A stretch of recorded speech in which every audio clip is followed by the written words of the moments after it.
no, tú. Hay siempre gente que no puede terminar de mí, que prefiero que otra tontería, Bueno, si os parece empezamos ya. Él es Pedro García Olivo. Bueno, ha escrito este libro que es Dulce Leviatán, que habla sobre el estado del bienestar, es una crítica del estado del bienestar. Y es, bueno, él se define a sí mismo como escritor mendicante o autor mendicante, y lleva años escribiendo historias de diverso tipo, y entre su ideología y sus ideas o lo que él propone a nivel político, a nivel literario, no sé bien cómo definirlo exactamente, pues es una crítica a la escuela como institución en sí misma, y a partir de la escuela y de su experiencia bastante dura para él como profesor de secundaria, que felizmente ha abandonado para vivir con toda la coherencia de la que es capaz, pues traza también una línea criticando toda la cultura occidental como un todo. Y básicamente es así a grosso modo lo que yo creo que él dice, no sé, es mi interpretación. Y nada, pues, sin más dilación, pues ahora empieza él.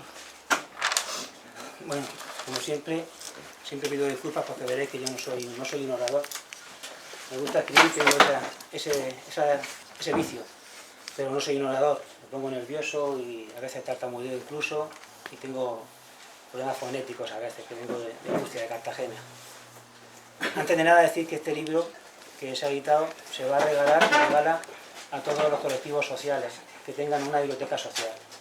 Solo tenéis que decirme el nombre del colectivo. Si tenéis una biblioteca social, apunto el nombre y hay pocos, ¿no? Pero bueno, se regala, ¿no? También se regala para todas las personas chinesas. Solo tenéis que decirme su nombre y también se regala. Es la línea de Bardo Editorial. Y la tercera, que si se vende alguno, el 30% de esa venta, es un libro muy barato, vale 7 euros, queda para los organizadores.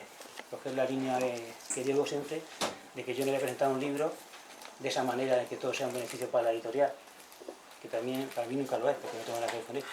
Que sea también una forma de que la gente que te invita pueda contribuir a pagar el billete de bus y su gasto, ¿no? Una crítica del estado del bienestar. Este es el título del tema de la charla.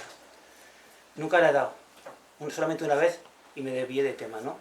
Entonces ya aviso de que va a ser un poco un caos, porque es un tema inmenso y no tengo práctica en enunciarlo.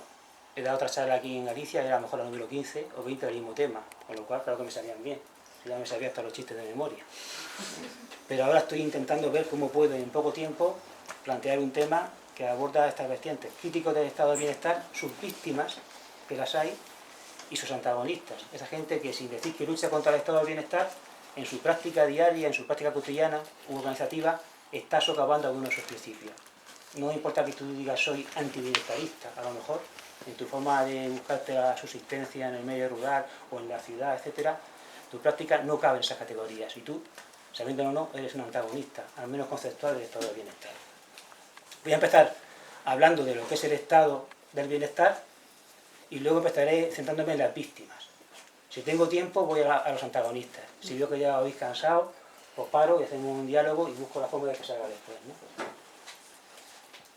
Lo que no hablaré mucho son de los críticos, que es la parte primera del libro, que me costó mucho hacerla, que es un repaso de la trayectoria intelectual anarquista, también marxista, también nihilista, viendo qué autores, qué perspectivas cuestionaban a nivel teórico, si quieres académico, el estado del bienestar, para que sepamos que quien quiera oponerse al estado del bienestar no opone solo su rabia o su instinto, sino que opone una tradición de gente que dice cuidado con los caramelos envenenados, cuidado con una forma de estado que no deja de ser estado y por tanto opresión, y cuidado con sus tecnologías blandas, sutiles, de domesticación social.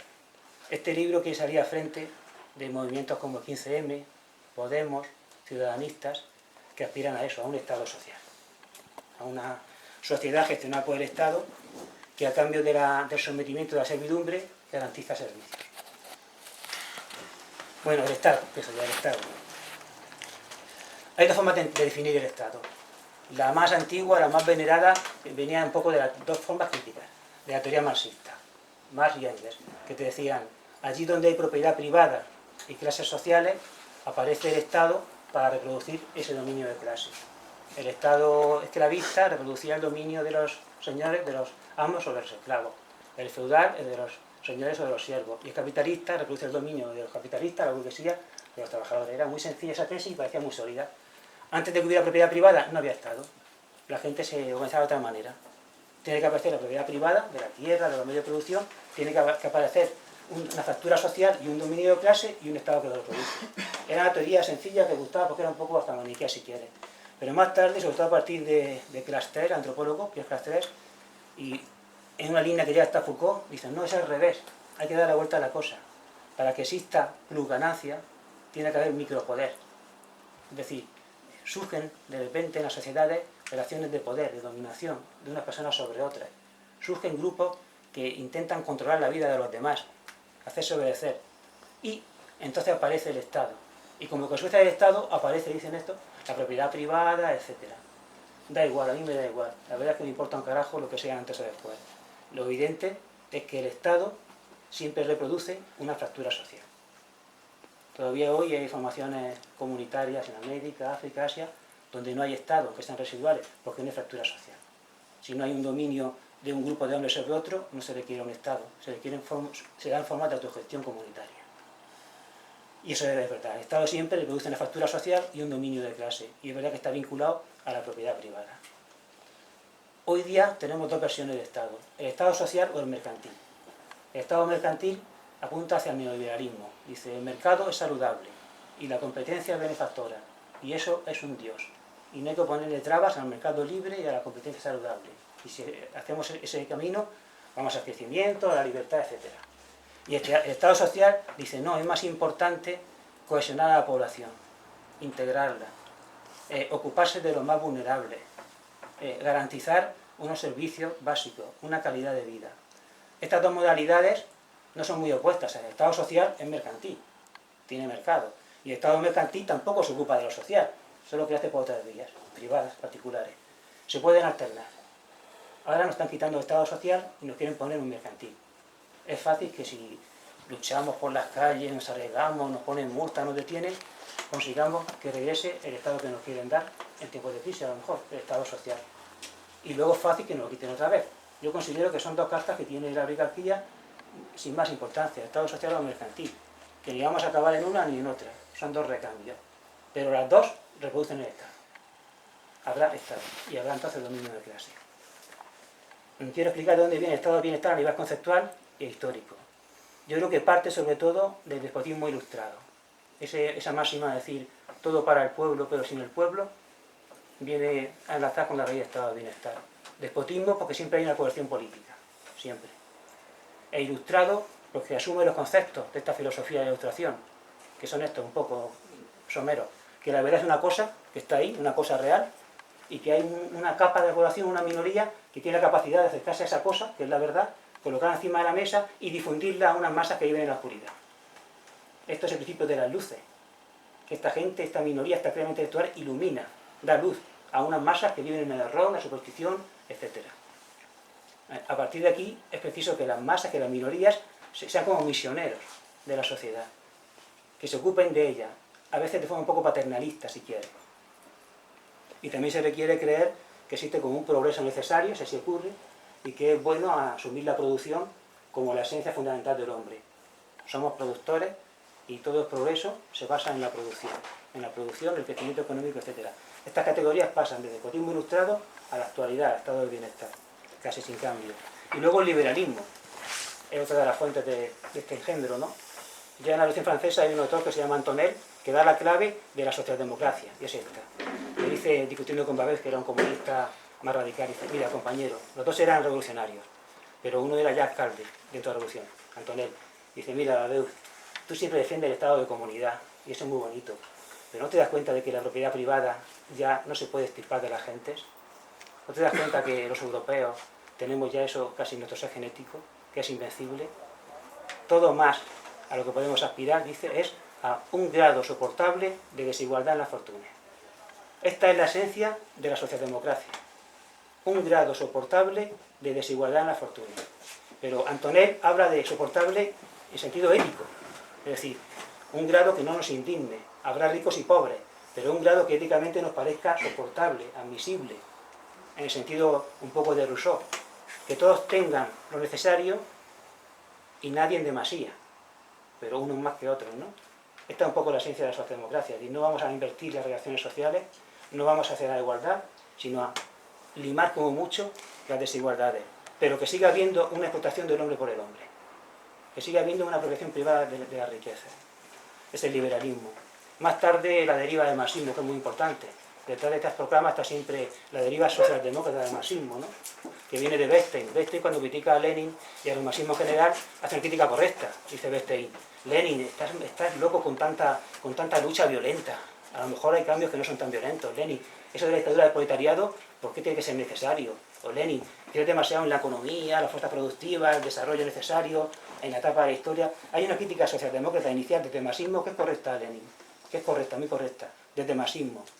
Pero esta socialdemocracia marxista crea pronto un aparato político potente. Y conforme este aparato, partidos y sindicatos se hacen más potente todavía y empiezan a perder la fe en la revolución, resulta que los medios se convierten en los fines. Medios socialdemócratas, educación de las masas, dicen, para que modele su conciencia.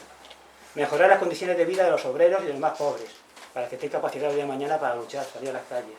Estimular el crecimiento económico, para que si hay una transformación se reparta la riqueza y no la miseria. Ir a votar, aceptar el juego parlamentario para tener más influencia política y algún día dar el gran salto. ¿Qué pasa? Que cuando el aparato se fortalece, dice, mira, estos medios van a ser los fines. Nos quedamos aquí. No queremos que sean herramientas para la transformación social, que sean para un alivio de lo que hay. Y surge la socialdemocracia ya no marxista, que se expresa hoy día, no en el PSOE, que tiene ese origen, pero hoy día es una cosa ecléctica, que da bandazos, es un puro oportunismo, un pragmatismo, ¿no? Pero sí hay formaciones que están a su izquierda, Izquierda Unida, y Podemos, que lo ha declarado este hombre de la Iglesia, sí, radical, pero socialdemócrata, ¿no? Y todos estos movimientos ciudadanistas, las mareas, etcétera, que no cuestionan nunca la figura del Estado, sino cómo hacerlo más humano. Un capitalismo de rostro humano. Una economía moral, una economía ética y darle rostro humano a lo que siempre fue un monstruo. Eso sí que es una utopía. Eso sí que es una utopía. Es muy importante que este estado de bienestar, desde el principio, que emerge en los años 20, por cierto se olvidaba en los años 20 que era la crisis del 29, y se ve que el libre mercado es peligroso. Eso es la idea de un Estado que intervenga, que planifique. Y empieza a haber políticas que dicen, no, mercado, te voy a regular, porque hay otras metas, la igualdad social, etc. El Estado social. Más tarde llega la Revolución Rusa y surge, según Hobsbawm, un miedo en la burguesía.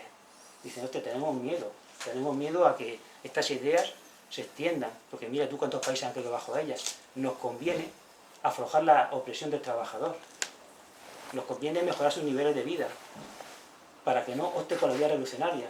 De hecho, Bernstein, del siglo XIX, que es el que inventa el término Estado social, un liberal siempre dice, el liberalismo debe ser social, el liberalismo debe preocuparse de las condiciones de vida de los más pobres.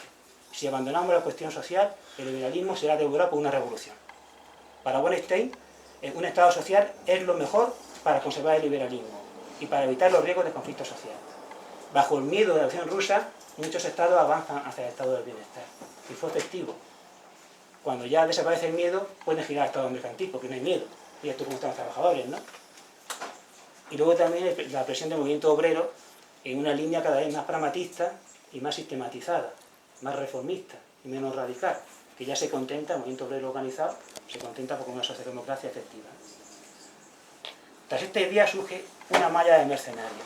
Y ya quiero empezar a marcar con ello, que me gusta señalar con el dedo, ¿no? Una malla de mercenarios, una tropa social, es la profiláctica social, una masa de gente que va a trabajar para este Estado, y son como misioneros y catequistas de la nueva religión del Estado, y que se extienden por todos los poros de la sociedad, médicos, enfermeros, profesores y maestros, jueces y abogados, educadores sociales, trabajadores sociales, activistas sociales, psicoterapeutas, en fin, toda la tropa de los sociales, que se funcionalizan, se convierten en funcionarios y empiezan a trabajar a favor de este paternalismo estatal que siempre aspira a una integración. La crítica más radical que se hace a esta gente, a esta tropa profiláctica social, es que acaban, por un lado, con la gestión del individuo, con su capacidad de autorganización, la hace Iris, y por otro, con la comunidad. Pongo ejemplos. Tú caes enfermo y tienes dos opciones. Una individual, diría el anarquista, la autogestión de tu salud, me cuido, hago dieta, paso de los médicos. Otra comunitaria, recurro a la medicina tradicional, un saber que alberga la comunidad. Hoy, gracias a esta tropa, dice, no voy al médico y que me dé pastillas. Y el médico acaba con lo individual, autogestión de la salud, y acaba también con la comunidad. La medicina tradicional es su superstición, no está bien fundada, y casi son redes de consumo. Pastillas, tratamientos, porque 50 años de mi edad, me dicen, tienes que venir, ¿por qué? Hay que aceptar lesiones, ¿por qué? Porque es una edad de riesgo. ¿Riesgo de qué? De morirte, eso no es ningún riesgo. Si tengo la edad de morirme, pero ya tienes que ir a análisis y la urea, déjame en paz. Y si me muero, me muero tranquilamente, pero yo no estoy en tus redes. Aunque ya sé que te conviene que caiga, porque es un consumo que te sirve, ¿no? En la educación, claro que existía la autoeducación y existe. Claro que todos nosotros formamos, ¿no? ¿Qué hacemos si no cuando leemos, hablamos con un compañero sobre temas que nos interesan, leemos un libro? Constantemente nos autoeducamos, constantemente. Y claro que existen instituciones comunitarias. La familia, el clan gitano, la comunidad ruralante, la comunidad indígena, claro que existe. Pues no, llega el Estado y dice, todo pasa por mis escuelas. Y va a ser tan grande el encierro en las escuelas en tantas horas que apenas va a tener tiempo de leer. Los deberes, los trabajos, apenas va a tener tiempo de ir a un centro social a escuchar charlas, los exámenes, apenas. Y por otro lado, la educación comunitaria se acaba porque si se secuestra a los niños se meten aquí. La escuela acaba con el individuo que ejerce un aprendizaje automotivado y con la comunidad educativa. Pensemos en la justicia. A mí me importan un pito las leyes. Yo tengo una idea clara de lo que considero bien y mal. Y no soy un monstruo, no suelo equivocarme mucho. Yo tengo mi concepto ético. Todos tenemos un concepto ético. Al mismo tiempo siempre ha existido, por otro lado, un derecho consuetudinario oral. Una idea vaga de justicia que tienen las comunidades, que saben lo que es justo. En el medio rural subsiste aún un derecho oral consuetudinario, no escrito. Y es propio de los gitanos, de los indígenas, propio de mucha gente. Y era efectivo. Pues surge este aparato de jueces y abogados y dice, mira, tu concepto de la justicia no me interesa. Aquí están las sanciones si cometes estos crímenes. Y aquí están los valores. Y con el derecho consuetudinario se borra, porque ahora se escribe. Acaba con eso. La prensa, por ejemplo, los periodistas. Todos tenemos una opinión personal, debemos tenerla, ¿no? Y por otro, siempre ha habido ámbitos reflexivos de discusión y de reflexión. Ateneos históricos, centros sociales, las charlas de los vecinos, las tertulias por el trabajo. Pues llega a la opinión pública, a los medios de difusión pública. Llega a la prensa, a la televisión, a internet, y consigue acabar con ese espacio en que te quedas solo tú, reflexionando, pensando, y con los espacios colectivos de autorreflexión. Porque todo saber pasa entonces por la opinión estipulada de estos periodistas y que controlan los medios. Esta es la tropa de los mercenarios, que tienen todos una enfermedad profesional. Lo llamé el año pasado, en La Coruña, en Santiago, síndrome de Viridiana. En la película de Buñuel hay una monja medio tonta que es viridiana, que tiene mucho interés en que haya pobres. Porque si no hay pobre y tullido y no lo ve por las calles o lo lleva a su casa y le da comida y lo pone a dar un huerto, ella no es virtuosa, no es piadosa y no va al cielo. No se gana al cielo cristiano. Se despierta viridiana y dice, hostia, hay pocos pobres, es que ahora triunfa el comunismo. Sale a la calle a buscarlo, por las esquinas, en los vertederos, y cuando lo encuentra, tiene esa sonrisa propia de todo trabajador social ante su víctima. ¿Sí? He encontrado un pobre, pobrecito, qué cojito, y sale una sonrisa. A la gente ayudadora, ante el dolor del otro, a menudo, sobre todo entre los cristianos, le sale una sonrisa. Se lo lleva a su casa para atenderlo. Este síndrome que refleja la película de Buñuel, un poco más y la matan, por cierto, porque tú eres pobre pero no tonto. Este síndrome que era propio de la derecha, del catolicismo, se ha pasado a la izquierda. Este síndrome lo parecen hoy la mayoría de los liberales, socialistas, socialdemócratas, comunistas y la tropa social libertaria que también la hay. Son todos unos viridianos. Tiene estos pasos. Primero, conmiseración social o socioétnica ante un otro. Me das pena. Me das pena, gitanito. Me das pena, inmigrante. Me das pena, mujer maltratada. Me das pena, me das mucha pena. Segundo, declaración de simpatía. Es curioso. Me caes bien. Qué cosa más curiosa. Me das pena y me caes bien gitanito. Me caes bien, inmigrante. Me caes bien, niño maltratado. Me caes bien. Me caes bien. Tercero, disposición auxiliadora inmediata. Te voy a ayudar. Aquí ya empieza la cosa a ponerse un poco fea. No me ayudes. Te voy a ayudar. No, mejor déjame aquí en el margen, que no quiero tanto programa social. Te voy a ayudar. Entonces interviene el discurso, debería intervenir el discurso del apoyo a récord en el grupo. Una patada en los huevos es lo que te pueden dar. Vete a salvar a tu viejo. Solo pretendes cobrar. Has venido a salvarme, sí, de la otra parte del mundo, sí, me trae la salvación, sí, pero por tu cuenta y riesgo. ¿Quién cojones te ha mandado? Pero te van a ayudar. Sobre todo a los gitanos, a los van a ayudar. Ayudar justo a integrarse. Paso siguiente, rédito simbólico. Me gano un cielo. Si te ayudo, explotado, vulnerable, precarizado, oprimido, si te ayudo, voy a mi casa sintiéndome que soy un tío muy progre, muy majo, muy consciente, y me pongo a la estrella no de los cristianos, sino de los rojos, por ejemplo, ¿no? Y voy al cielo del progresismo. Tío, 8 horas intentando ayudar a un gitano a que aprenda a leer, 9 horas cogiendo inmigrantes llevándolos al empleo. Qué bien me siento. Ojalá todos fueran como yo, por el bien del mundo. Te ganan la medalla de los rojos. Esto lo conozco porque yo lo he padecido. Yo fui en el año 64 a Nicaragua como cooperante internacional para ayudar a los pobres, oprimidos nicaragüenses que han hecho una revolución contra el imperialismo. ¿Y para qué fui yo a Nicaragua?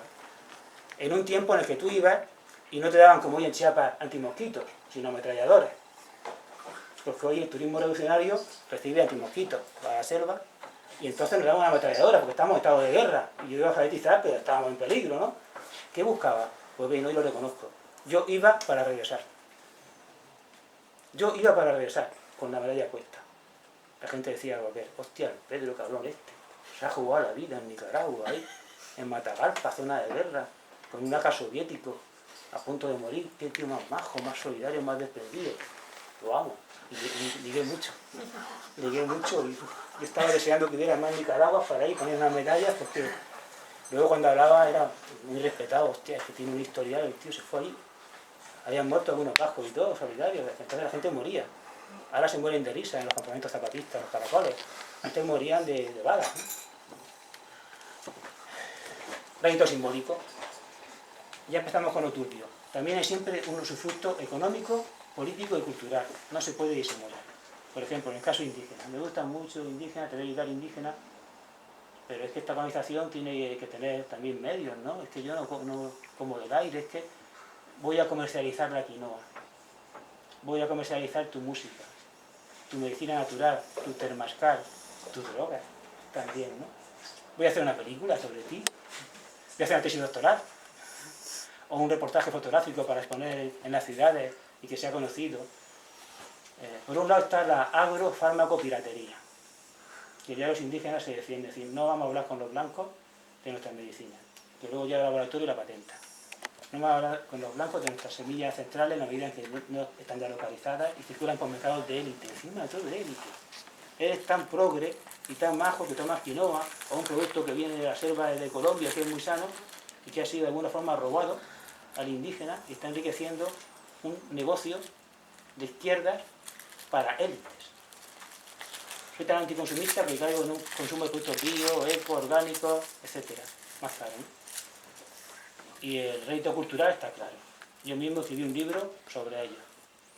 Yo mismo, no vale la escuela, tengo que reconocerlo, ¿no? Películas sobre los indígenas hay muchas, la última de Boyaín, la vasca, ¿no? Hay siempre un aprovechamiento. Y los partidos políticos van allí a reclutar gente, votos y también líderes. Cada vez que el hombre blanco va allá, va por un rédito. Y ya lo último, de síndrome viriliana, que es lo que más me molesta a mí particularmente, que el occidental, nosotros, no somos un tipo que llegamos al otro y le decimos, compa, dime qué necesitas que voy a hacer. Sea lo que sea, ¿no? Eso de ayudar, pues no hacemos eso. Decimos, compa, qué lucha más maja tienes, ¿eh? No obstante, hay algunos aspectos que quisiera compartir contigo, porque no sé si esta línea, no deberías quizás incorporar este matiz, o falta organización, mira, va siempre a reconducir, reformular la praxis del otro. Va a canalizarla y alterarla. Cada vez que un occidental va a cooperar, va a hacer eso, a reclutar esa praxis ajena para sus ideas, principios y objetivos. Gitano, lo hago por tu bien, pero tienes que ir a la escuela, por tu bien. En la escuela se desgitaniza, pero es por tu bien. Y a tu padre dile que tiene que vivir en una casa. Gitano era nómada de forma tradicional, pero que deje de serlo. Y es por tu bien. Es canalizar la lucha del otro hacia nuestras metas. Constantemente. Este es el síndrome de Viriliana. Muchas mujeres, muchas feministas islámicas le han parado los pies a las feministas occidentales, justamente por eso. Y también feministas indígenas y gitanas. El caso de la islámica es conocido, ¿no? llega allí la occidental, llena de su ideología, talibán, y dice, cuidado, cuidado, compañera, que ese talibán tan monstruoso, que sí que es muy malo, resulta por casualidad, no se te da cuenta que es mi marido, es mi padre, es mi hermano y es mi hijo. Solo eso, no más que eso. Ese monstruo es eso. Y nosotras tendremos que ser capaces de corregirlo, reformarlo si quieres. Tenemos que acabar con ese elemento de nuestra cultura a nuestro paso, con nuestros conceptos y a nuestro ritmo. Porque, compañera, somos musulmanes. Y somos, no sé si lo sabes, antioccidentales. Así que vete a salvar a tu vieja, porque tu viejo la está explotando y tiene mucho gusto en matarla casi cada día, y déjanos con estos talibanes para que los hagamos otra. Eso se lo han dicho. Y también muchas gitanas, muchas feministas, y también muchas indígenas. Cuidado, que hay una cuestión de género, pero no queremos resolverla a costa de la eliminación cultural, del etnocidio. No me hagas un favor que no te he pedido. Podemos hablar, dialogar, pero no me salves por tu cuenta. Estos serían los mercenarios. Los críticos son muchos en muchas corrientes. Dentro del anarquismo, lo más importante, quizás me gusta mucho Bakunin. Bakunin, antes de que exista el estado de bienestar, ya adelanta la crítica del estado de bienestar, en un texto que se llama Socialismo, Antiteologismo y Federalismo. Dice, en el fondo el Estado, la escuela y la iglesia son lo mismo. Bakunin es un... Pasa que Bakunin lo conoce mucho por textos políticos, ¿no? Lo de siempre. El Estado, en contra del Estado, pero tiene textos así filosóficos, casi ontológicos muy bonitos. Son lo mismo. Dice, en la escuela se da un poder pastoral propio de la iglesia. Y eso es cierto, y eso lo copia Foucault, cuando dice el poder pastoral de los profesores. Claro que hay un poder pastoral de prédica, ¿no? Dice, pero es que el Estado es como si fuera una escuela, porque también tiene interés en reformar, modificar la conciencia de la gente. Dice, hay algo que tienen en común los tres, escuela, Estado e iglesia. Los tres consideran a la persona dada como defectuosa. Nosotros, la gente, son malos, malvados, torpes, tienen algún defecto. Entonces es preciso que caiga desde arriba, dice él, un yugo bienhechor por su propio bien. El cura, el profesor, el estado de bienestar. No dice eso en su tiempo, pero es mismo, ¿no? Son lo mismo. Dice, habrá mucha gente en el futuro que se dedique a la política, a las cuestiones políticas, y siempre le hará falta, dice, un estado regulador de la vida social. Un estado providencia, ese estado de bienestar. Para, dedicándose a la cosa pública, sentirse muy virtuosos, guiar el rebaño y de paso, dice, esquilmarlo un poco. Porque donde hay rebaños hay esquilmadores y aprovechadores del rebaño. Bakunin es un precedente de la crítica del estado de bienestar. También en el marxismo más bien tiende a justificarlo, a legitimarlo de muchas maneras. El marxismo es una teoría, digamos, que tiene una doblez, un cinismo interior, porque dice, el capitalismo es una fase necesaria y es deplorable, tú dices, vale. Hay que luchar contra el capitalismo, vale, pero es una fase necesaria. Y entonces tienes que asumir que es buena la fábrica, la producción, la burguesía, porque después hay otra fase. No puedes ser voluntarista. Tú, aunque quieras destruirlo, tienes que esperar a que madure la conciencia de trabajadores, a que madure la fuerza productiva, para que algún día por fin se supere. Tú puedes hacer muchas cosas, pero puedes acabar con él. Entonces, lucho o no lucho. Por lo mejor es lo que hacían Althusser y otros teóricos marxistas, que dicen, estoy en la universidad, hablo mucho contra el capitalismo, tengo mi nómina, tengo mi apartamento burgués y espero a que me duren las contradicciones. Y si alguien sale a la calle, le digo, tú ludista, que te equivocas, que las máquinas de fondo son buenas, déjalas que estén para que algún día tomemos, no las rompas. Y tú, muchacho, no seas tan violento, porque en el fondo lo que estás cuestionando es también una adquisición en la línea de progreso. Esa es la doblez típica del marxismo, que te dice que el capitalismo es un mal, pero es necesario. Dice, la ideología es una falsa conciencia, una deformación, pero es necesaria.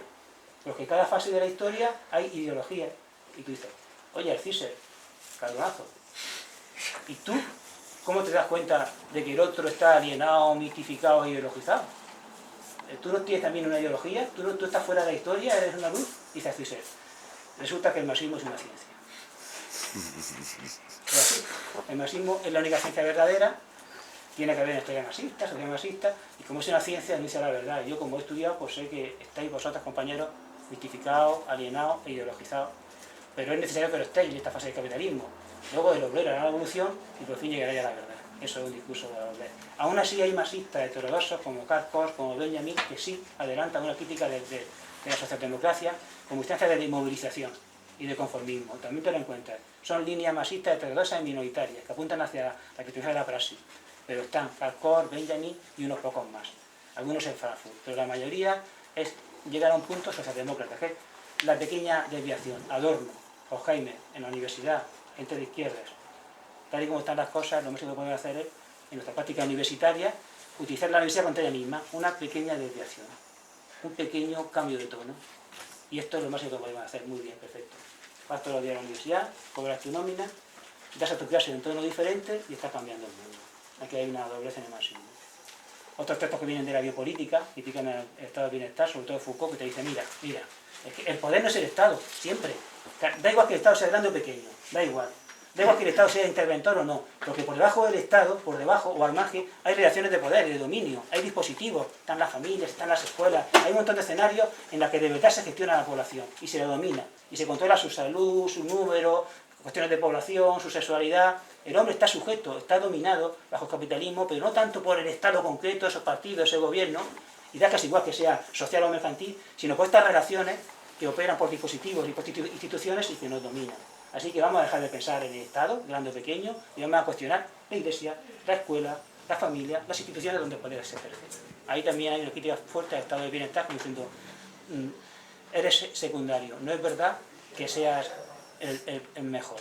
En el fondo el dominio ejerce al margen o por debajo del Estado. El Estado coordina esas luchas, las coordina, pero no las inventa en la tesis de la biopolítica. Y ahora ya hay otras teorías, como la de Hannah, que también va en esa línea, que luego citaré. Vamos a pasar ya al tema de hoy, que son las víctimas. Se llama esta charla que el estado de bienestar es un cuento de hadas monstruoso. Entonces queremos hablar de esos colectivos que han sufrido el estado de bienestar. Aquellos grupos que sí entienden que el estado de bienestar es monstruoso. Porque para alguna gente no lo es. Por ejemplo, para clase media alta, a lo mejor el estado de bienestar no es un cuento de hadas monstruoso. Si estás acomodado en el sistema, si tu ideología es la del sistema, y te va a salir más barata la salud, la educación, para que te vayas a Miami, a Cancún o a la India de vacaciones, pues perfecto, ¿no? Pero hay otras gente que sí lo padece. Yo creo que me he centrado en tres grupos, que son las víctimas del estado de bienestar. Uno, las comunidades indígenas. Las sociedades también se ven en América Latina. Hay populismos que son sociales, son formas de estados sociales de bienestar un poco regionales, ¿no? Las comunidades indígenas no son 4 tribus, ¿eh? No son 4 locos que están por ahí con taparrabos como pensamos. Son millones de personas. En América Latina son millones de personas. En algunos lugares casi la mayoría del país.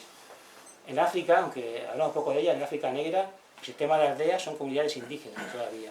Y hay comunidades indígenas en Asia, en Oceanía, en los medios fríos. No es una extravagancia. Hablo de pueblos, comunidades, a veces con miles de personas. Hasta hace poco tenían hasta millones de personas que no tenían Estado. Eran sociedades sin Estado. Así la llamó Class 3, así la llamó algunos antropólogos conservadores como Levi Strauss o Dan Pichardo Fortes, que las vieron en África y dijeron, ¿esto qué es? Los Igbo, 8 millones de personas, Igbo, africanos, sin Estado, mediante una transmisión comunitaria. Se quedó asombrado. Y otros posteriores antropólogos pues lo señalan en muchas partes, ¿no? San Pablo, Yariguay, Guinea, bueno, dice que 200 millones de personas hace poco vivían, de hecho fuera del Estado, aunque estuvieran en un Estado, en sus aldeas, en el medio rural, de hecho no funcionaba el Estado. Eran sociedades sin Estado. Son sus víctimas. Evo Morales, por ejemplo, es un terrible malinche, como la amante de Cortés, que era una india que se enamoró del conquistador, que está luchando objetivamente contra los intereses de su pueblo. Allí donde ve una comunidad indígena que dice, como siempre, nosotros somos localistas. A mí, ¿qué me hablas de Estado? Yo no entiendo lo que es eso. ¿Qué dices de Bolivia? Yo vivo aquí, en este territorio. Los extermina o se entera por la fuerza. Hay una presión del estado de bienestar, del estado social, contra las comunidades indígenas de todo el mundo. También de los indígenas españoles.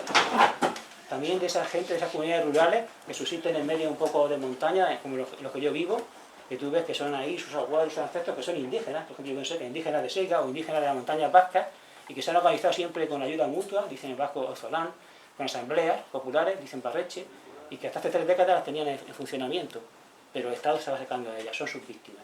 Indígenas, por un lado, comunidades del mundo rural marginal, y tercero, los pueblos nómadas. Los pueblos nómadas no son admisibles porque si hay Estado, ¿tú qué haces? Andando por la tierra, ¿no? Y un caso terrible de genocidio es el caso gitano. En 4 décadas no hemos cargado la diferencia gitana, la alteridad gitana. Hay gitanos étnicos, pero no hay alteridad gitana, como ahora explicaré. Y paso a la parte un poco menos aburrida de la charla, que es ver la diferencia de estos tres colectivos, aquello que mantienen como un atentado contra el estado del bienestar y contra el estado en general, y contra nosotros los occidentales. Que hay una forma de ser gitana, rural, marginal o indígena que nos cuestiona y nos dice que nos hemos equivocado de camino y que estamos viviendo un dulce leviatán, una mentira en todo caso azucarada. Rasgos en común. Primero, eran culturas orales. El Estado requiere la escritura. El Estado tiene que alfabetizar y tiene que tener escuelas para dominar las poblaciones. Pero estos colectivos eran culturas orales. Hasta hace poco había gente que pensaba, fíjate qué disparate, pensaba que alfabetizar era bueno. O sea, había gente, yo conocía a algunos, que pensaban que ir por ahí a América, a Asia, a alfabetizar era hacer un favor. Imagináis qué mentalidad. Yo fui así a Nicaragua a alfabetizar, por eso lo digo, ¿no? Estudios como los de Walter Ong, un tío conservador, Luria, un marxista, otros, Havel, etcétera, están señalando que existe la cultura escritural y la cultura de la oralidad, que no son analfabetos, porque tú no puedes definir a una persona por su carencia, no puedes decir sin alfabeto, no, o ágrafo, sin grafía, no, eres un hombre oral, eres un hombre de la cultura de la oralidad, nosotros somos entonces sin oralidad, no puedes definirlo así, y te dicen, pues resulta que esta cultura oral ha sido la que ha dominado la Tierra durante siglos y hasta milenios, y aún subsiste en muchas partes, y resulta que el hombre oral es otra estructura de pensamiento, y analizan cómo piensa un hombre oral, qué respecta a la memoria, otra forma de comunicación, otra estructura de la personalidad, otro espécimen humano, otro ser humano, otra constelación, otro estilo de vida, dicen Bebamotor, una diversidad, y no es ni mejor ni peor que el hombre escritural, que el hombre de la imprenta, no es ni mejor ni peor, es otro, y cuando tú vas a alfabetizarlo, lo destruyes.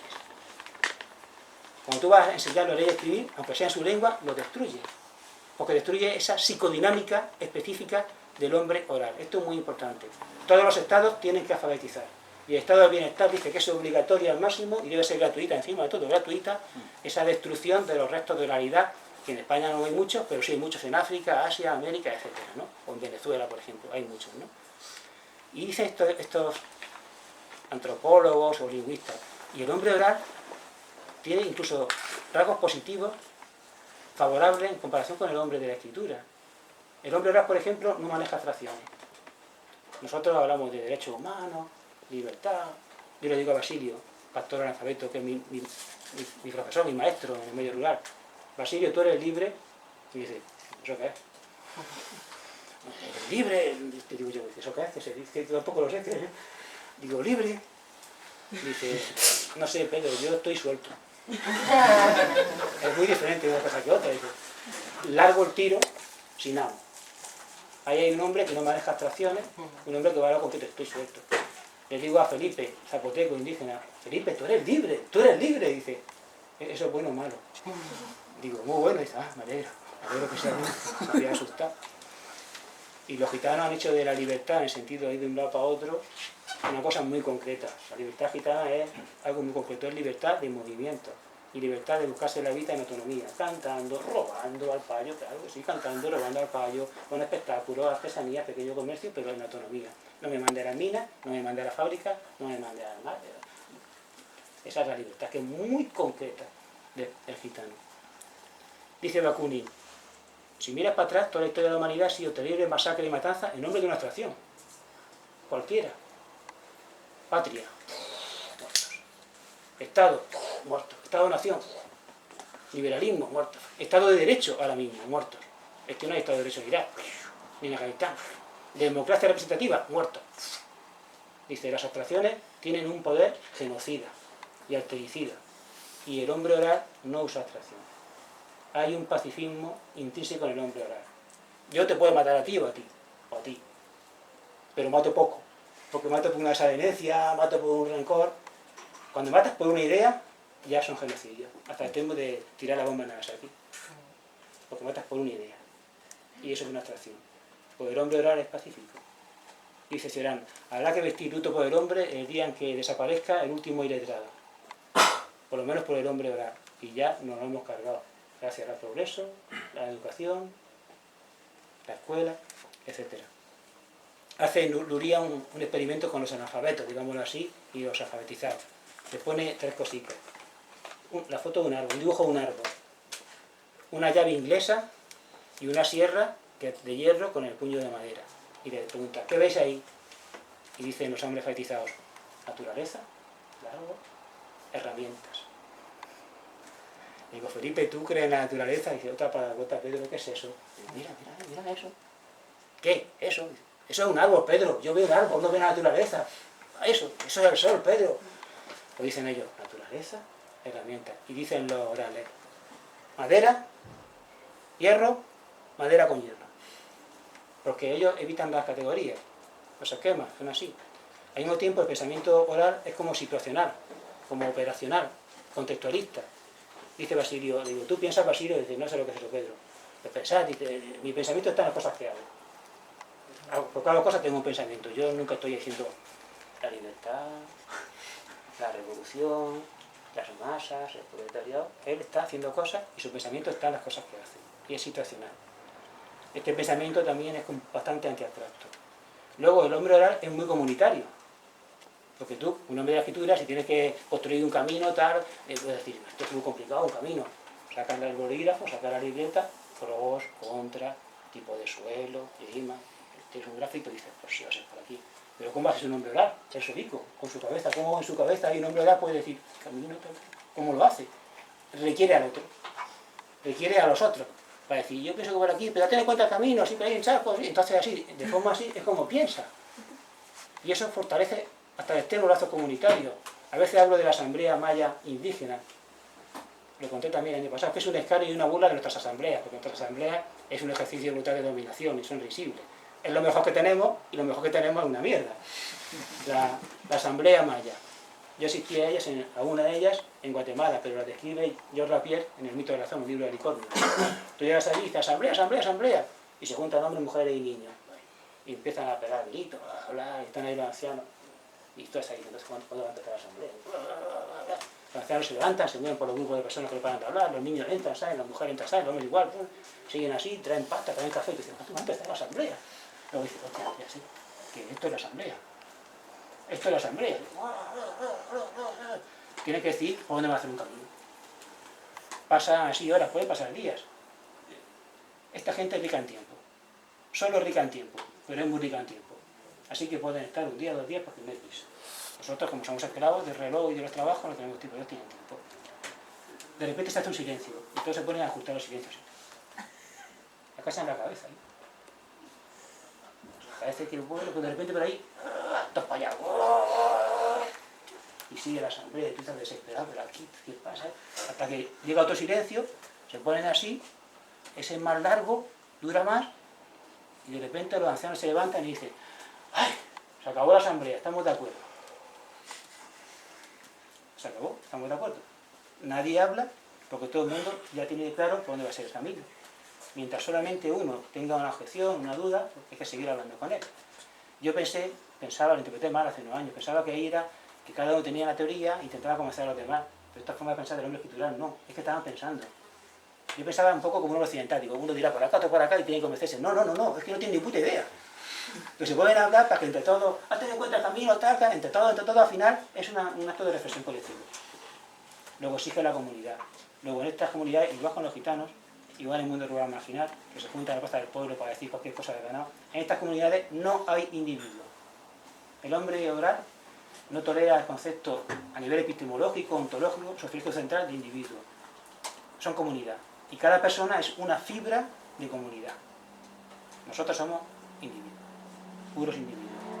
Todos los intentos de crear comunidades fracasan porque somos individuos. Nuestra asamblea es, a ver en qué momento levanto la mano, pongo encima de la mesa mi teoría maravillosa y consigo que una recua de compañeros, un pequeño rebaño, me apoye y consigo aplastar a la otra facción y votar. Cuando en el mundo indígena el voto es la muerte de la comunidad, porque es parte de la comunidad. Y es la mentira de la democracia, la mentira de la autogestión, porque genera un dominio de una parte sobre otra. Esto es la oralidad que estamos suplantando con nuestras escuelas y nuestros planes de alfabetización. Y tenemos mucho interés en que los gitanos sepan leer y escribir. Cuando uno dirá que me da igual, yo tengo romaní, el romaní es una lengua oral, es el romaní. Y yo hablo con mis compañeros romaní, o caló, en España. Y no tengo por qué aprender castellano. Y si ya lo sé más o menos me basta, ¿por qué tengo que aprender a escribir? Para matar tu oralidad, porque tu oralidad refuerza vínculos clánicos, comunitarios, y nosotros gestionamos mejor un mundo de individuos. Porque no nos gusta que sea un hombre oral y tan intensamente comunitario. Y te vamos a aplastar como alteridad. Lo mismo con los indígenas. Vamos a fetizar a los indígenas. ¿Por qué? Viven en un territorio. Son orales. Hasta que no hemos llegado allí no hay ningún problema.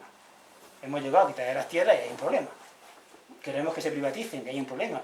Mejor que dejen de ser orales para que como individuos comenzamos algunos de que las vendan. Como individuo es más fácil manipular a la gente. Vende a tu tierra, te doy en propiedad, etcétera, ¿no? Este es digo que siempre que el alfabeto, la imprenta, avanza con un cuchillo entre los dientes. Hoy día la letra ya no entra con sangre. En las escuelas libertarias, en las colegias blancas, no. Pero la letra derrama sangre. Acaba con una alteridad. Homologa el paisaje humano. Somos cada vez más parecidos y nos hemos cargado de un plumazo a la diferencia oral. Otro rasgo que choca con el Estado y está en estos tres grupos, yo lo llamo laborofobia. Yo siempre digo que me gustaría ser trasétnico. Trasétnico. Yo tengo que ser trasétnico. En vez de transexual, trasétnico. Yo quisiera ser gitano. O quisiera ser indígena, que es muy distinto a un territorio. O rural marginal. Pero no. Soy un triste occidental. Porque yo comparto esto. Antilaborofobia. Odio al trabajo alienado. Una aversión a trabajar para otro o para un empleo, para una oficina. Esto es propio de los gitanos, como comentaba antes, sus oficios son muy claros. Caldereros, estañadores, músicos, acróbatas, artesanos, pequeños comerciantes, domesticadores de caballos, administradores de cabras, de osos, tener la Buenaventura, todo eso, y cuando se occidentalizan, lo estudia Levi Lebrón, para acá en el siglo XVIII, que debían el 20%, son panaderos, por lo menos un trabajo autónomo, herreros, esquiladores, traficantes de caballería, siempre en la autonomía. Es un rasgo propio de este pueblo. En el mundo indígena nadie trabajaba para nadie. En Juquila Vizcano, donde estuve yo unos meses, querían construir el Estado una carretera para comunicarla con la SAC, un sector de la carretera. Y dicen los indígenas en la asamblea, no queremos que vengan las constructoras, porque es un espectáculo horrible que nosotros los indígenas veamos cómo un hombre manda a otro hombre y cómo un hombre explota a otro hombre. No queremos ver eso, lo vamos a hacer nosotros. Lo vamos a hacer nosotros, en plan de tequio, todos juntos, pero no queremos aquí ver a un empleado, porque nuestros ojos van a llorar, no queremos ver sufrir a un hombre, por favor, no traer el obrero. El obrero es, como tipo humano, bastante feo. Si pensáis en la vida de un trabajador, en lo que hace un trabajador de que se levanta, eso no es ideal para nadie, ¿no? Para trabajar ahí hay que tener algún tipo de problema psicológico, a lo mejor, para desear trabajar. Es bastante extraño. Yo con mi padre siempre chocaba, también lo comenté el año pasado en este aspecto, ¿no? Porque hoy ya sé que el trabajador no existe. Que se crea un código, una etiqueta jurídica, un ser que trabaja 8 horas, tiene derecho a vacaciones, tiene que cobrar esto, y luego se mete a la gente por la fuerza que tiene que comer. Pero el trabajador no existe como sujeto, como algo dado, ¿no? Ya, papá, tú, un triste proletario vota a la derecha, me ha insultado. Quito lo de triste. Un proletario, ¿me estás insultando? ¿Por qué? ¿Eso qué es proletario? Un trabajador. ¿Yo trabajador? Trabajo ahora porque no tengo más remedio. Pero yo no quiero trabajar. ¿Por qué me llamas trabajador? ¿Tú dónde has salido tú? Cuando tenía conejos lo vendía, no era trabajador entonces, y también dejo de ir a un mandanga. ¿Por qué me llamas trabajador si esto que hago no me gusta hacerlo, no quiero hacerlo, y no tengo simpatía con lo que lo haces, pero tengo simpatía para que estudies? Y encima de todo, ¿por qué dices que no puedo votar a la derecha? Es muy fácil, mira, cojo el voto y tiro a la derecha. ¿Por qué no puedo? ¿Y por qué tú me dices que tengo que salir a las calles, a manifestarme, a luchar? Digo, papá, es que estás alienado. Estás alienado. Te han comido el tarro y votas por eso a la derecha. Yo estoy alienado. Tú, que nunca has trabajado, que no sabes lo que es pasar un día a jornal, vienes y me dices que yo estoy alienado. Tú que no sabes nada de los trabajadores. ¿Y si te digo yo que mis compañeros trabajadores están deseando si pueden montar una empresa? Que quisieran ser empresarios y que no quieren, como tú dices, cambiar el mundo como si fuera su misión cambiar el mundo y hacer revoluciones por la humanidad, que quieren montar una empresa o que quieren dejar de trabajar, lo que hacemos nosotros es encerrar a la gente en esa categoría y conseguir mediante muchos dispositivos biopolíticos que surja el deseo de trabajar. Porque mira que es raro que alguien desee trabajar, Se pueden desear muchas cosas, pero desear trabajar no es tan sencillo. Y surge esta figura. Mi padre me dice, tú estás alienado. Fuiste a la universidad, te leíste 4 libros, Tuviste estos profesores así, marxistas, y te alienaron. El trabajador es lo que ve. Si te gustamos, bien, y si no, te jodes. Y si votamos a la derecha, te jodes. Tú votas a quien te dé la gana. Y no cuentes conmigo, ni con la gente que yo conozco, para no sé qué revolución ni qué leche. Yo quiero tener una buena casa y un buen coche. Y llegar a trabajo. Y eso es también cierto. Eso no está en el mundo gitano, apenas venden sus productos. Lo justo para subsistir, quiero decir, no tienen idea de acumulación. El gitano tradicional no tiene propiedad privada. Todo lo que tienen va a la patriarca, que es la familia más antigua, y él lo gestiona para cuando tiene necesidades, pero no hay propiedad privada, no tiene el bolsillo del gitano. El gitano no puede llevarse la tierra, ni la fábrica, ni el carromato. Los indígenas cultivan lo justo para vivir y no tienen excedente, dejan ahí el maíz para los cerdos salvajes, para las aves, para la tierra, no tienen interés en acaparar, en vender, son antiproductivistas, es lo justo para subsistir y pues según el más tiene necesidad y punto. Y en el mundo rural marginal, es un ámbito en el que yo vivo todavía, de autosubsistencia. Es decir, una comunidad muy aislada, muy separada, que apenas participa en el tráfico comercial y que quiere mantenerse a sí misma, con muy poco excedente. La agorofobia. A Basilio, pastor antiguo, millonario, protagonista de Desesperar, el dinero le llueve, tiene 1000 ovejas, es analfabeto, por decirlo así, tiene 1000 ovejas, y para tener solo 1000 ovejas, que más no puede, cuando tiene cordero los vende, entonces le llega el dinero. Y él dice que nunca trabajó por dinero, sino que naciendo en el arroyo Cerezo, Ademuz, hace lo que la tierra le pide, y como allí solo se puede ser pastor, y es cierto, clima muy frío, una estepa muy dura, pues es pastor, le llueve el dinero. Coge los billetes, los mete en botes de conserva, los mete en sacos de arpillera y los guarda en la cámara. Y allí se los comen los roedores y la humedad. Y eso está muy bien. Deberíamos aprender de él. El capital para las ratas. O quizás ya siempre así, el capital para las ratas. Este hombre tiene mucho dinero. Y tiene un sobrino que está diciendo, ¿será posible que mi herencia se la comen las ratas? Y yo que soy una rata crecida no voy a pillar nada. Y lo quiso convencer de que se comprara un tractor para quedarse con algo, porque el tractor no se lo comen las ratas. Si se come un tractor y lo guarda, pues este está un tractor, que es un agricultor, ¿no? Toma un tractor, cultiva los campos. Y Basilio dice, bueno, si me lo pide así, vamos a tener un tractor. Llega la John Deere. Esto lo cuentan en el esto en el pueblo como una cosa para demostrar que Basilio es tonto. Y se sientan ahí en la mesa, aquí la John Deere, representante, aquí Basilio y aquí otro vecino, Chamorra, que no para sacar botes de conserva, sacos, zapatos viejos con dinero. Con zapatos en efectivo. Un tractor. A la cena. A ver, este billete. Hostia, no vale, que los ratones se han comido la oreja del rey. Este sí vale, pero este María Cristina está caducado. No pasa nada, hay más. Este sí. Bueno, así le puso ahí en sacos también todo el dinero del tractor. Y se va de ahí a él y se llega al tractor. Llega el sobrino, mira, demuéstrame, sobrino, para qué he comprado esto.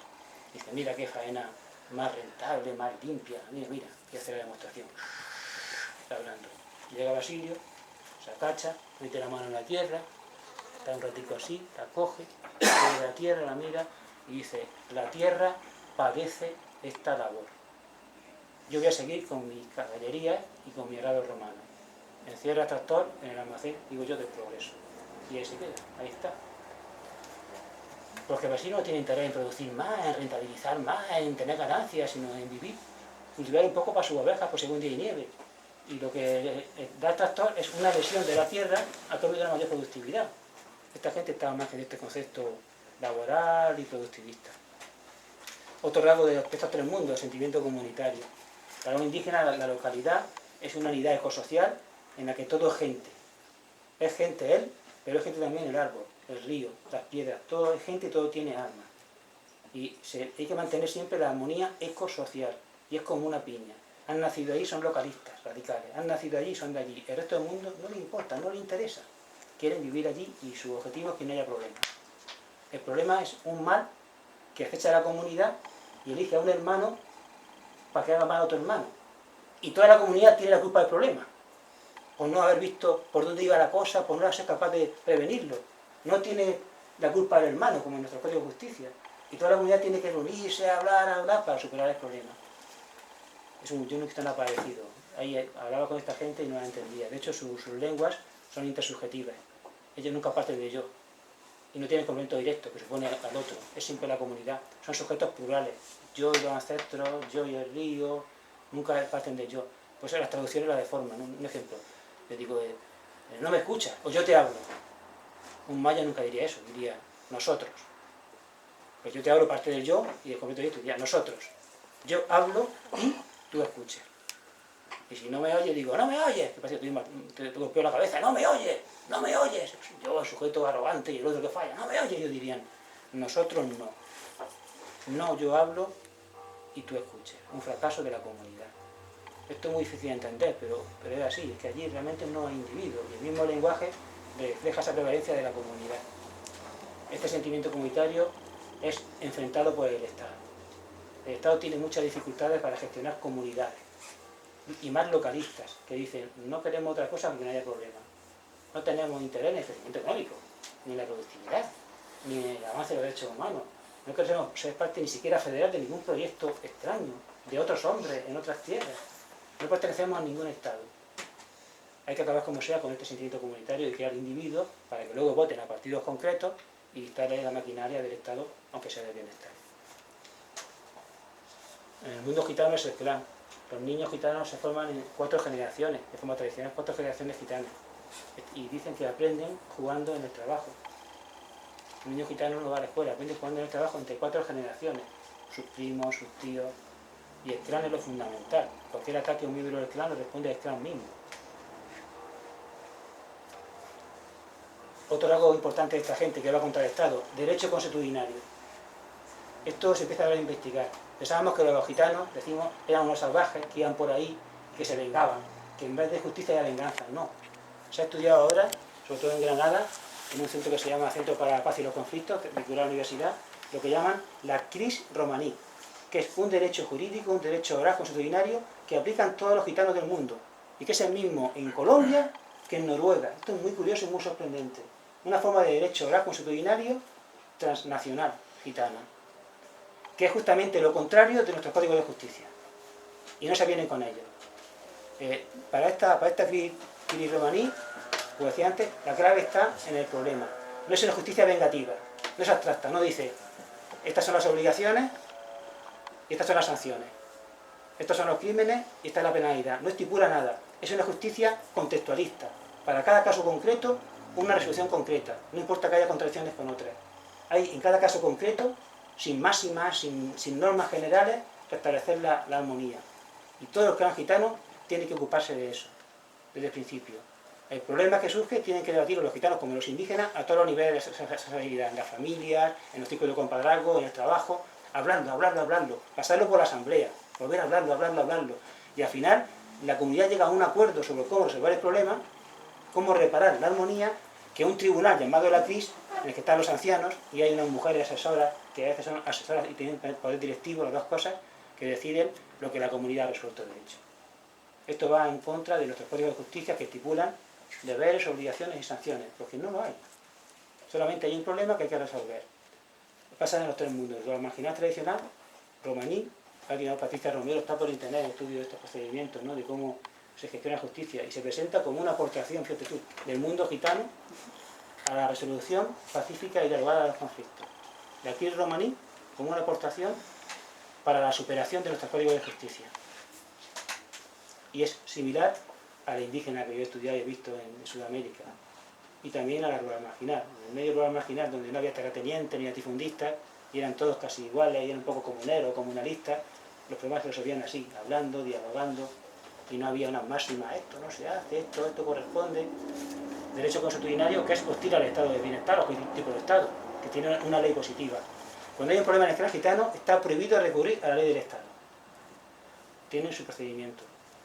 En el mundo indígena hay una leyenda, la de la langosta, que es un castigo a unos pueblos de Oaxaca, de 4 generaciones de plaga de langosta, porque un indígena se le ocurrió denunciar a otro ante un despacho de justicia mexicano. El dios Ozbazán de la cosecha dijo, ¿cómo es posible que la comunidad no haya fracasado? ¿Cómo es posible que la comunidad no haya visto que estaba este problema? ¿Cómo es posible que no haya resuelto? Pues todos castigados, toda la comunidad castigada durante un montón de años sin comer. No al infractor, la comunidad entera.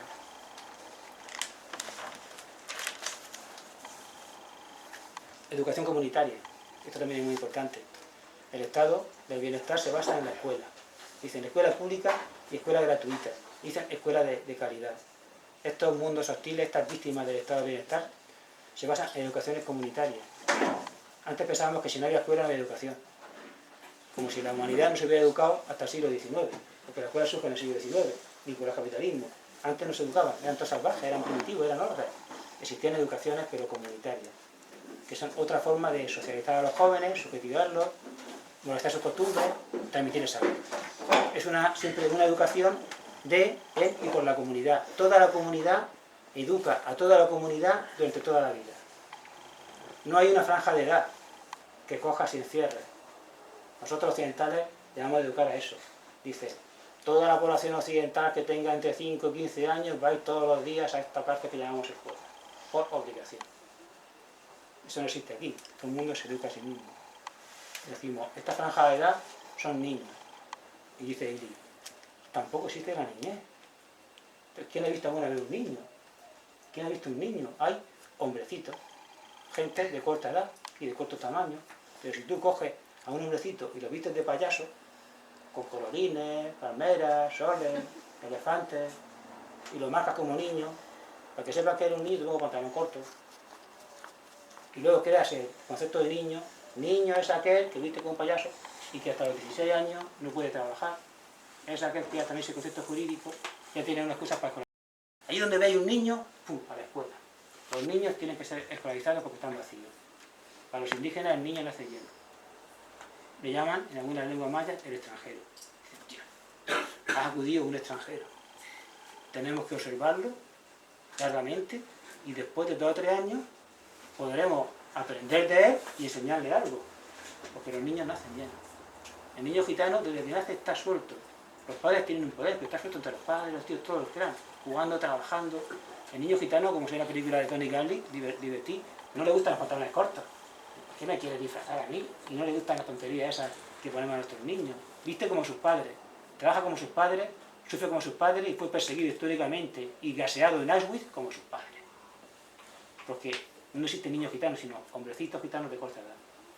En el mundo rural marginal, esos niños que van al ganado, yo he conocido muchos, no iban a ser explotados por un padre bestia como la película Padre Paradone, que es una farsa de película, a ser explotados ahí. Venga niño, vete a pasar miedo con las ovejas, jaja, me tengo que ver aquí emborrachándome, le pego a tu madre una paliza.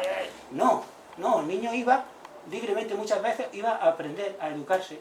Y el padre no era un sádico que lo explotaba, iba un ratico. Yo he visto entre los indígenas, el niño aparece libremente por la milpa, se va, aparece por el café, se va. Muchos me han dicho, pues lleva con la oveja un rato, otro rato. Era una forma de educar en lo que era significativo en su contexto, así. Porque se aprende jugando en el trabajo y porque son hombrecitos de corta edad. Y desde niños viven como los mayores.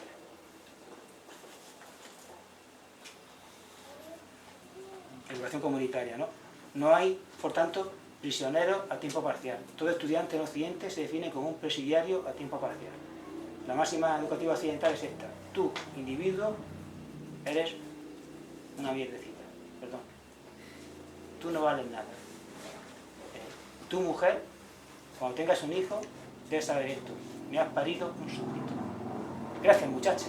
Me has parido un súbdito, un ciudadano. ¿Te crees que es tuyo? ¿Te crees que es tuyo de tu compañero? No.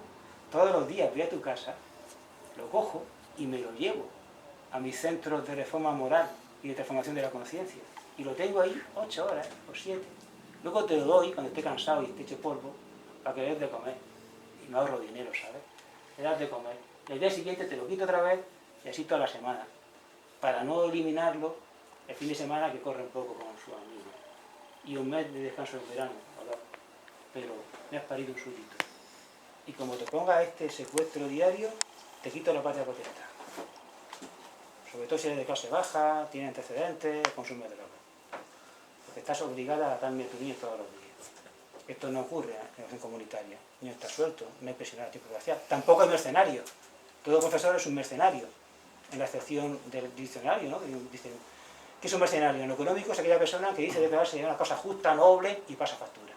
Así se llama George Steiner, que es un maestro, profesor, que dejó siempre liberal. Cuando se jubila se hace crítico de la escuela. Digo, qué bien, qué bonito, te jubilas y eres crítico de la escuela. Así cualquiera, ¿no? Qué bonito, perfecto. Y escribe un libro, el señor maestro, en contra de la escuela. Y dice, no comprendo porque una persona dice, me dedico a una tarea benefactora, filantrópica, humana, que es más digna, y luego pasa factura. Cuando ningún educador que no sea profesor pasa factura, no pasa factura al padre, no para el abuelo, el anciano, el amigo que te enseña algo, ¿no? Él sí. Y en lo político, mercenario porque está en la cadena de autoridad, su lema según Cortázar es mandar para obedecer, obedecer para mandar. Todo profesor está en el engranaje del dominio. Obedece a los de arriba para mandar a los de abajo. Y manda de abajo para hacer de arriba. Es un engranaje, es un mercenario, ¿no? Aquí no hay mercenario. Aquí en vez de profe hay maestros, que es muy diferente. Maestro es aquella persona a la que te acercas porque la estimas. Esto pasa en todas las culturas, también aquí. Y es muy bonito, y a mí me gusta. Es un tipo de amistad moral y tiene un contenido, un concepto casi erótico en sentido amplio. Los estimas. Sabes que de él puedes recibir algo, que te puede aportar un saber y te acercas a él para aprender. Y las relaciones más libres, porque en el momento en que te canses, los mandas a paseo. Y cualquier día tú puedes ser su maestro en otros campos. Son relaciones entre maestro y aprendiz, o maestro y discípulo, libre. Mientras que en la relación profesor-alumno hay una dominación. Yo no he elegido a este cabrón que me llama matemática. Pues te jode. Yo no lo estimo, claro que me lo vas a estimar. Si te va a suspender o a aprobar según haga lo que quiera o no, pues tienes que soportarlo. Aquí son relaciones siempre en este mundo de maestros y aprendices. Como ahora que tiene un amigo que sabe mucho de música y vas a que te hable de música, o sabe mucho de fontanería y tú te cargas un grifo y oye, ¿tú cómo se hace esto? Es tu maestro temporal. O esa gente que va por tu vida y te cambia la vida. Eso es un educador fortuito, accidental. Te lo cruzas con un tipo. Yo tuve un maestro, un educador fortuito. Estaba en secundaria al principio y yo era un empollón tonto. Yo leía Pi Margall y cosas así. Me acuerdo de un tipejo, un muchacho, un gallego, Feal Baliño, mira. Desde niño tengo en mi cabeza, Feal Baliño me dijo, Pedro, no pierdas tiempo leyendo esto. Era de la clase como el más inteligente, estudiaba muy poco, aprobaba, no se esforzaba y jugaba mucho al fútbol, era muy sano. Yo no. Yo solo estudiar para sacar máximas notas. Él era un hombre normal, yo era una deformación, una máquina para sacar buenas notas y un ser sin vida social, ¿no? Dice, mira, déjate a Pi Margall y léete esto. Y me puso en la mano La conquista del pan. Viniendo de la clase baja, del lumpen, de abajo, leer ese texto a los 14, 15 años, me hizo girar. Ya nunca más volví a leer a Pi Margall, sin por obligación, ¿no? El educador fortuito que le cambia la vida. Eso también hay en el mundo comunitario, no hay mercenarios. Antiproductivismo que he dicho antes y aversión al Estado. En estos mundos se detesta al Estado. El indígena tiene al Estado por enemigo. Sus prácticas democráticas, la democracia india, son autogestionarias. Toda la comunidad pasa por todos los cargos. No es votar al alcalde. No, es que toda la comunidad pasa por el cargo de, cuando eres niño, hasta 15 años, topil de, por ejemplo, construcción de viviendas, topil de medicina, topil de relación con otros pueblos. Y empieza a los 15 años. Y tú dices, yo topil de medicina, pero si yo no sé nada, soy un niño, 15 años. Pregunta a los ancianos. Pregunta a la asamblea, a tus padres, pero eres topil, tienes funciones, tienes que hacerlo bien. Y el niño empieza a aprender. Al año siguiente, topil de construcción, y tú no sabes nada, pues mira, investiga sobre los barros, el agua, pregunta a la asamblea, a los ancianos, a tus padres, y el niño aprende. Y empieza a desarrollar toda la comunidad. A partir de los 30 son regidores y dan el mismo paso. Y cuando son mayores, todos van a ser autoridad municipal. Si lo hacen bien, en todo este círculo, son ancianos. Si lo hacen mal, son putos viejos. Porque no es una gerontocracia, como decimos nosotros a veces. Es un respeto a las personas de estima. Si cuando fuiste regidor de todos los oficios hiciste bien, si la asamblea nunca te recriminó, si la asamblea nunca te destituyó, porque tiene poder hacerlo de un plumazo, tú fuera, ¡au! Si no ha pasado eso, es anciano y es un hombre de respeto que tiene una función educativa superior porque lo has hecho bien y te has ganado la estima de la comunidad. El objeto de la política aquí es ganarse la estima de la comunidad, el respeto, ser anciano y no ser un puto viejo. Bueno, creo que voy a empezar a reducir un poco y a cambiar un poco de tema porque solo porque me estoy cansando y creo que ya estoy también cansando a vosotros, ¿no? Estas serían un poco las víctimas. ¿Qué arma tiene el Estado contra las víctimas? Contra estas víctimas. Fundamentalmente la escuela. La escuela. Allí donde se coloca la escuela, se acabó la idiosincrasia gitana, rural marginal o indígena. Y lo hace de esta manera. Por un lado, mediante un ejercicio de la invasión. Tú metes a un profesor en el mundo indígena y se corrompe. Allí todos trabajan en la huerta, todos son campesinos, y de repente llega un tipo que no trabaja en la huerta. Llega un tipo que está allí, profesor, como pasa en Sudamérica, y cobra, pero es un inútil. No sabe cocinar, es un inútil, no sabe dormir como los demás, que los zapotecos duermen en el suelo. Dice, tengo sueño, pum, se tira. Eso me gustó mucho de dormir zapoteco, ahora lo practico mucho. Luego por la mañana se cambian de ropa, se lavan y se arreglan para ir al campo, Se arreglan, es muy curioso, se arreglan, las mujeres se pintan para ir al campo, porque no van a trabajar, van a estar con la tierra, ¿no? Pero oye, vamos a dormir, vale. O llega un tipo que dice, no, yo quiero una cosita más blanda. Y yo no voy a cocinar, no hay un bar. Solamente la presencia del profesor en un entorno indígena o rural marginal empieza a alterar la comunidad. Alguien tiene que venderle cosas que no tiene, alguien tiene que cocinarle, surgen los negocios, surge la propiedad privada, surge la división de la comunidad, surge el interés, la rentabilidad, surge ya un factor de desvirtuación. Y un mal ejemplo, una corrupción por ejemplo. Este tío que viene con un coche y no va a trabajar, no hace nada. Segundo, por extracción. Se coge el niño, se separa de la comunidad y se mete en la escuela. Entonces ya se acabó la educación comunitaria. Si un niño en vez de estar en el huerto, en la festividad, en la danza, donde los ancianos están encerrados 6-7 horas, se acabó la educación comunitaria. Tercero, por la aparición de lo que llaman malinches, capos dorados. Esta gente indígena o gitana que ya ha pasado por la escuela, que ya se ha titulado, muchos son doctores, incluso antropólogos gitanos, sociólogos gitanos, que se meten en la política y empiezan a luchar por la integración de su pueblo. Ahora mismo, el mundo gitano de las asociaciones son así, son malinches, gente que está integrada, gente de nuestras universidades, gente con nuestra cultura, que étnicamente son gitanos y que están luchando por la integración de su pueblo. Dentro de unos días, un mes, me han contratado en Andalucía, en Sevilla, en la Universidad Internacional, para que denuncie esto. Se ve que un gitano libertario quiere que argumente que la integración es un etnocidio. Que toda integración, gitana o indígena, es una destrucción de la cultura, o por lo menos un altericidio. Y es así. Hoy día el discurso de los gitanos mismos, ilustrados, estos malinches, es igualdad de derechos, que no hay discriminación, acceso a la educación, es un discurso bienestarista que a nosotros nos podría servir a lo mejor, porque va con nuestra cultura, pero que acaba con la cultura gitana, que no se basa en estos valores, ¿no? Ahora sí que creo que lo voy a dejar ya enseguida. El arma intelectual del estado de bienestar es la ideología intercultural. Pensad que en las escuelas entran todas las culturas, que tontería. O sea, que en las escuelas entran todas las culturas, dialogan, se encuentran con otras y todos salen enriquecidos. La escuela no es un ámbito neutral. La escuela es Occidente. Tenemos que admitir que la escuela es el compendio de las cifras de Occidente y no puede ser árbitro. Entonces en la escuela siempre se va a reproducir la ideología occidental y las otras culturas se convierten en algo anecdótico, folclórico, leyendas, danzas, gastronomía, costumbres, muy bonito, pero tú estás por dentro occidentalizado. El interculturalismo es siempre un asimilacionismo. Y ahora sí que creo que ya lo voy a dejar, porque creo que llevo ya más de una hora. Creo que ya lo voy a dejar porque creo que estáis bastante cansados. Un poco a recapitular, tenemos estas víctimas, hay otras víctimas, por ejemplo, por los países pobres de la tierra. El estado de bienestar se basa en el malestar de muchos. En el interior es bienestar de unos pocos, o de unos muchos, pero no de todos, el estado de bienestar. Y en el exterior se basa en el malestar de todos. Es decir, un país que garantice todos estos servicios requiere una producción, un aparato económico, unas fluctuaciones económicas basadas en la apropiación sin más remedio de los recursos del otro. Si no, todo esto no se puede dar.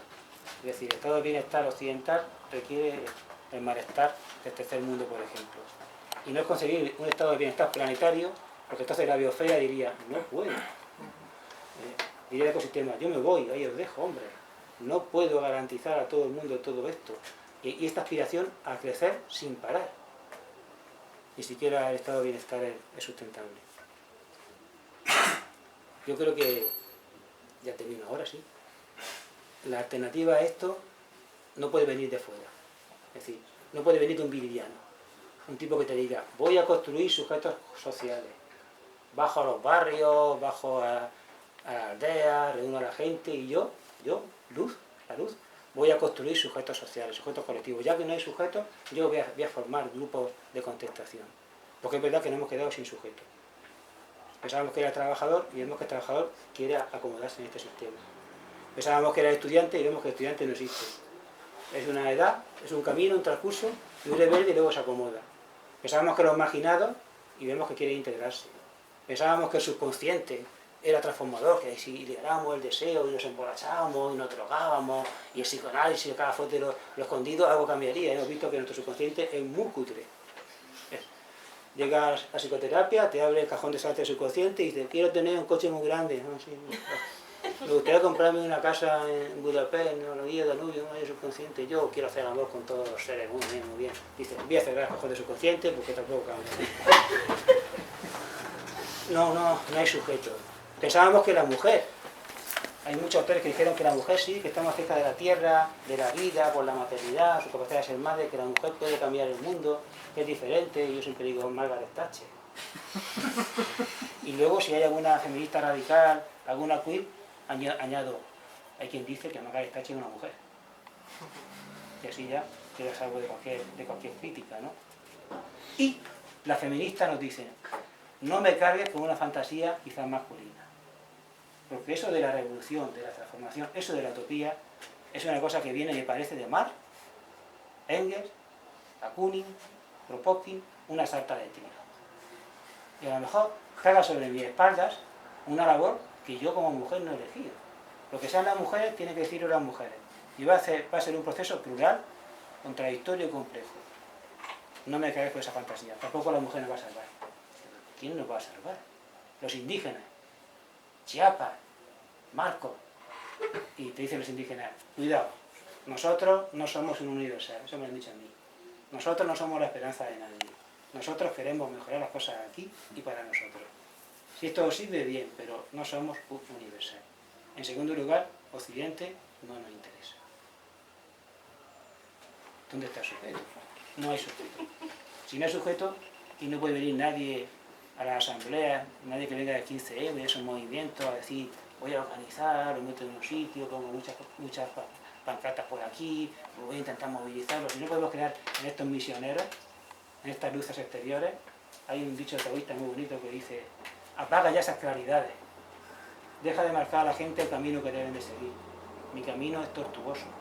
Nosotros occidentales tenemos una metafórica de la luz, la ilustración, el iluminismo, la luz, la claridad, y ellos de la oscuridad.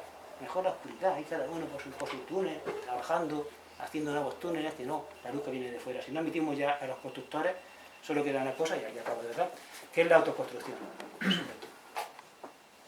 Grupal o individual. Ya que no hay sujeto, autoconstruirte tú o tu grupo como un sujeto para la lucha. Porque como decía Stirner y Alman, la rebeldía no está en el hombre.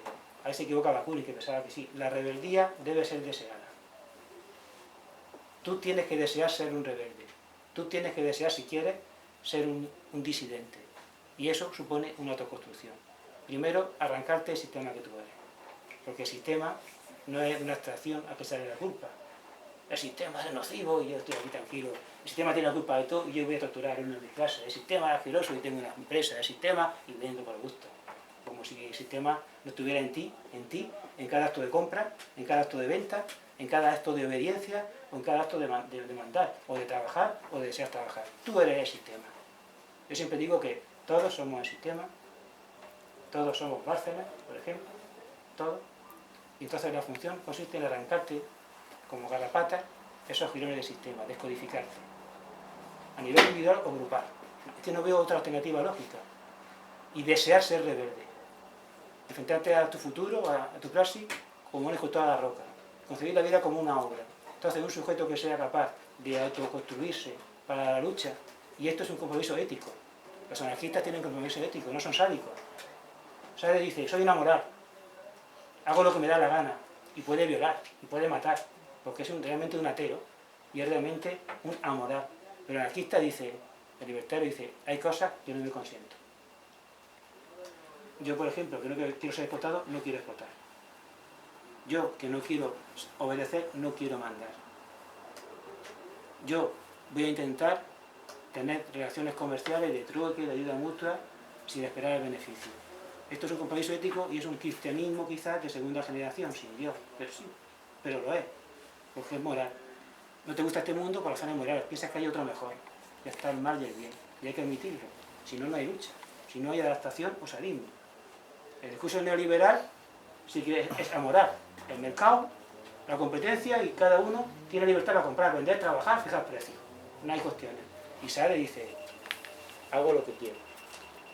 Y esta autoconstrucción ética yo la he encontrado siempre en los anarquistas de la primera hora, ¿sabes? Yo veo en Bakunin ese afán, en su vida, un activista incansable, en su obra, lo he visto en Stirner, mi voluntad, dice, es destructora del Estado.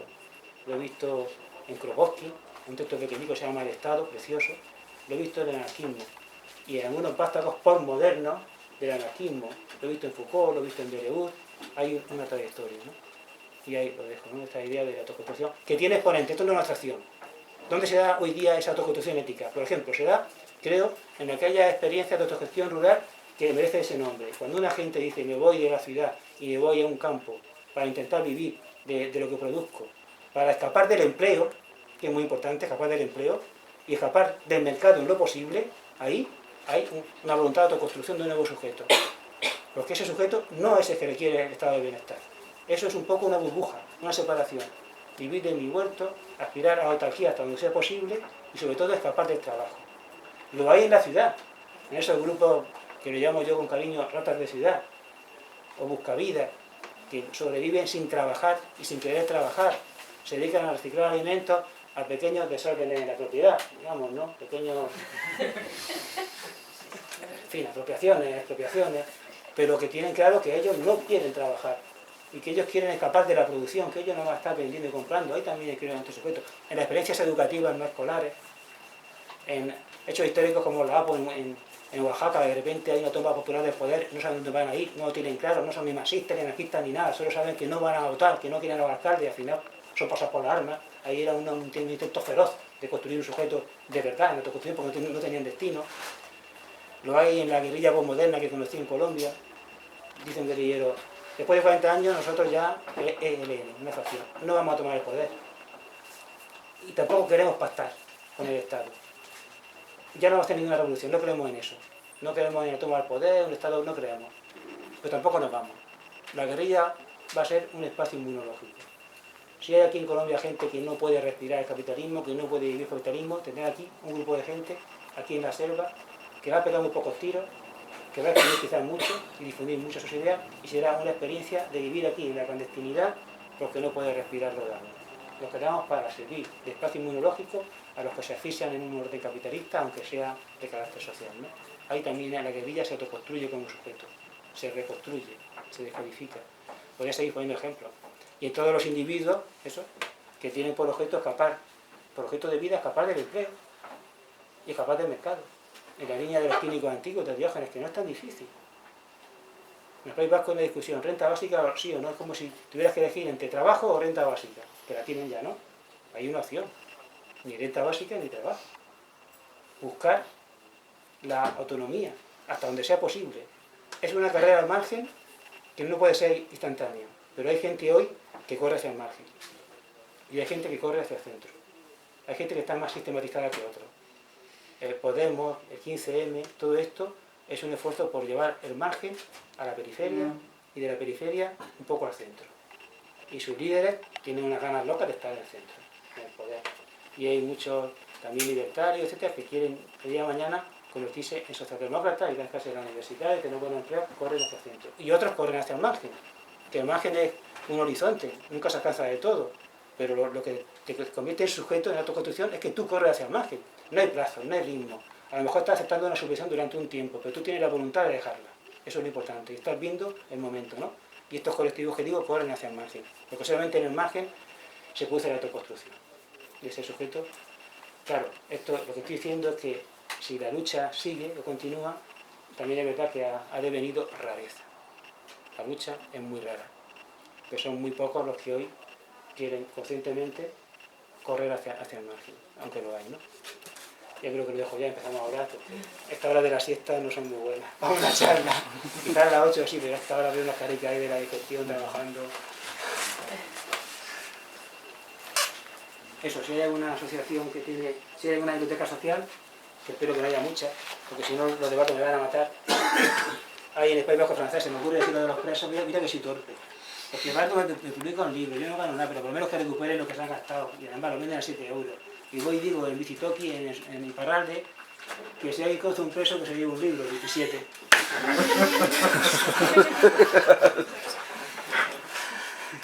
Y me han llegado aquí 9, ¿no? Así que espero que no caigan muchos presos. Y sí, por ejemplo, sí, uno para la biblioteca social de los compañeros de aquí, y otro también decía para A Coruña, y si hay alguna que tiene una biblioteca social, lo coge también. Y sí, eso. nos pongo un nombre y os lo lleváis. Y si alguien lo compra, el 30% para ellos, y ya está, se acabó. Se lo quito encima, no pesan y ya. Y si no se compran y aún quedan, diré, seguro que no soy un preso, ¿eh? Pero no lo digo todavía. No, y ahora vamos a hablar por fin.